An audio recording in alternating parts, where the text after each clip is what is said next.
আন্দোলন চলছে চলবে অবিলম্বে রাজ্য সরকারকে 1300 টাকা সহায়ক মূল্যে আলু ক্রয় করার দাবিতে আমাদের আন্দোলন চলছে চলবে। ইন্দ্রাজ চালু রপ্তানি বন্ধ করে কাঁচা রক্ষা করতে চাইছো রাজ্য সরকার, জবাব চাই জবাব দাও। সমস্ত কৃষি ঋণ মুকুবের দাবিতে আমাদের আন্দোলন চলছে চলবে দিন দিন কৃষককে আত্মহত্যা করে মরছে। চালু রপ্তানি বন্ধ করে কাঁচা রক্ষা করতে চাইছো রাজ্যের মমতা ব্যানার্জি সরকার, জবাব চাই জবাব দাও।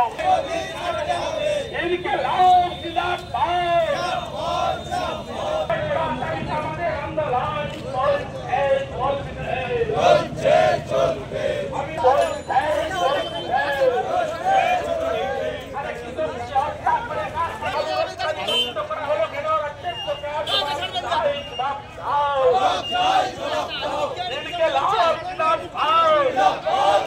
অবিলম্বে 1300 টাকা সহায়ক মূল্যে রাজ্য সরকারকে আলু ক্রয় করার দাবিতে আমাদের আন্দোলন চলছে চলবে। কৃষকদের উপর